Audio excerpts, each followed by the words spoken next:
Assalamualaikum warahmatullahi wabarakatuh. Apa kabar kalian? Semoga kita semua selalu diberikan kesehatan dan kebahagiaan, amin. Oke, di video ini kita akan belajar mendaftar rangkaian peristiwa dan mengidentifikasi unsur intrinsik teks fabel. Beberapa waktu lalu saya sudah memberikan penjelasan mengenai pengertian teks fabel, ciri-ciri teks fabel, jenis-jenis teks fabel, dan unsur intrinsik teks fabel. Apabila adik-adik belum paham mengenai materi tersebut, silakan adik-adik bisa lihat dan cermati video yang sudah saya unggah beberapa waktu lalu mengenai pengertian ciri-ciri jenis dan unsur intrinsik fabel. Atau adik-adik bisa klik link pada deskripsi di bawah ini. Baik, langsung saja kita mulai pembelajaran kali ini. Yang pertama tentang cara mendaftar rangkaian peristiwa fabel. Untuk mendaftar rangkaian peristiwa pada fabel, hal yang pertama adik-adik lakukan ialah membaca dengan cermat dan teliti teks fabel tersebut. Baca setiap kata, kalimat, dan setiap paragrafnya dengan teliti. Berikut ini adalah contoh teks fabel rusa dan kura-kura. Coba kalian baca dan perhatikan dengan teliti. Fabel ini terdiri dari 6 paragraf. 1, 2, 3, 4, 5, 6. Baik, jika kalian sudah membaca, sekarang kita akan coba mendaftar rangkaian kejadian peristiwa dari fabel tersebut. Adik-adik perhatikan dan cermati baik-baik ya setiap paragrafnya. Peristiwa 1, kita lihat pada paragraf 1. Pada zaman dahulu kala, hiduplah seekor rusa. Ia sangat sombong, lagi pemarah. Sering ia meremehkan kemampuan hewan lain. Suatu ketika, matahari sudah tampak di ufuk timur. Si rusa berjalan-jalan di pinggir danau. Ia bertemu dengan kura-kura yang terlihat hanya mondar-mandir saja. Tanya si rusa, "Kura-kura, apa yang sedang engkau lakukan di sini?"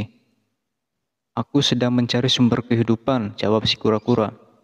Si rusa tiba-tiba marah mendengar jawaban si kura-kura. "Jangan berlagak engkau, hei kura-kura. Engkau hanya mondar-mandir saja, namun berlagak tengah mencari sumber kehidupan." Pada paragraf pertama berisi peristiwa si rusa bertemu dengan kura-kura. Oke, lanjut ke peristiwa 2. Kita lihat pada paragraf kedua. Si kura-kura berusaha menjelaskan, namun si rusa tetap marah. Bahkan si rusa mengancam akan menginjak tubuh si kura-kura. Si kura-kura yang jengkel akhirnya menantang untuk mengaduh kekuatan betis kaki. Si rusa sangat marah mendengar tantangan si kura-kura untuk mengadu betis. Ia pun meminta agar si kura-kura menendang betisnya terlebih dahulu. "Tendanglah sekeras-kerasnya, semampu yang engkau bisa lakukan," teriak rusa. Pada peristiwa 2, si rusa mengancam si kura-kura. Kalian tulis di kolom ya. Peristiwa ketiga, lihat pada paragraf ketiga. Si kura-kura tidak bersedia melakukannya. Katanya, "Jika aku menendang betismu, engkau akan jatuh dan tidak bisa membalas tendanganku." Si rusa kian marah mendengar ucapan si kura-kura. Ia pun bersiap-siap untuk menendang. Ia berancang-ancang.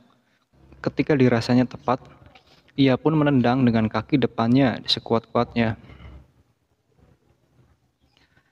Pada peristiwa 3 ini, si rusa bersiap-siap untuk menendang si kura-kura. Kalian tulis di kolom. Oke, kita lanjut ke peristiwa 4. Kita lihat pada paragraf keempat. Ketika si kura-kura mengayunkan kakinya, si kura-kura segera memasukkan kakinya ke dalam tempurungnya. Tendangan rusa hanya mengenai tempat kosong. Si rusa sangat marah mendapati tendangannya tidak mengena. Ia lantas menginjak tempurung si kura-kura dengan kuat. Akibatnya, tubuh si kura-kura terbenam ke dalam tanah. Si rusa menyangka si kura-kura telah mati. Ia pun meninggalkan si kura-kura. Oke, kita coba isi. Pada paragraf keempat berisi peristiwa si rusa menginjak kura-kura hingga terbenam ke tanah. Oke, lanjut ke peristiwa 5. Kita lihat pada paragraf 5. Si kura-kura berusaha keras keluar dari tanah. Si kura-kura akhirnya berhasil keluar dari tanah. Ia lalu mencari si rusa. Ditemukannya si rusa setelah sekian lama mencari. Bersiaplah rusa, kini giliranku untuk menendang. Si rusa hanya memandang remeh kemampuan si kura-kura. Kerahkan segenap kemampuanmu untuk menendang betisku. Ayo, jangan ragu-ragu. Pada paragraf kelima ini berisi peristiwa si kura-kura berhasil keluar dari tanah dan mulai mencari rusa. Oke, kita lanjut ke paragraf 6. Kita coba baca. Si kura-kura bersiaga dan mengambil ancang-ancang di tempat tinggi. Ia lalu menggelindingkan tubuhnya.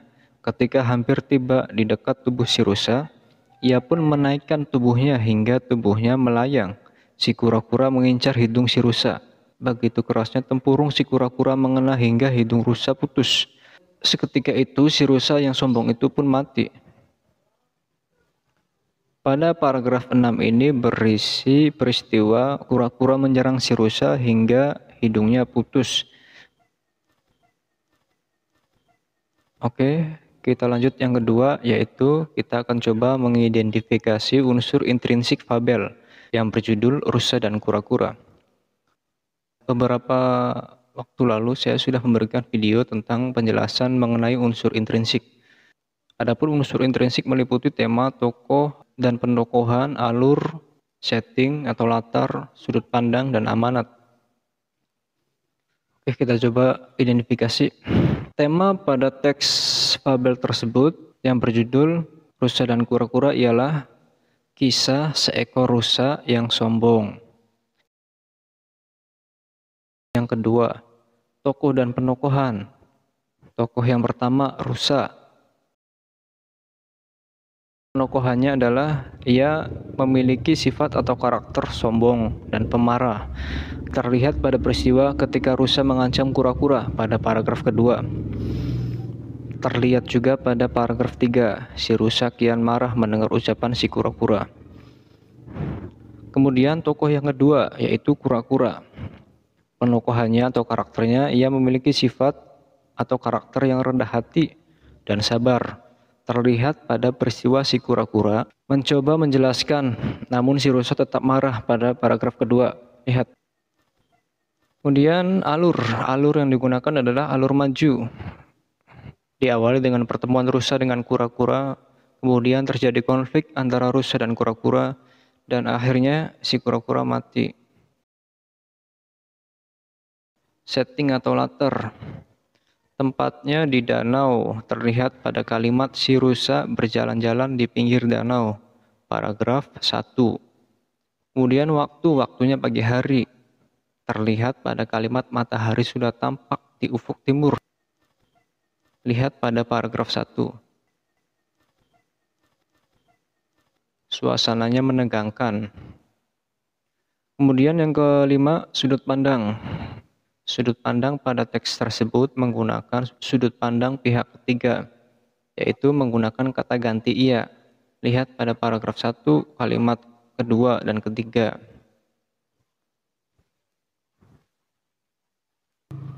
Yang terakhir adalah amanat.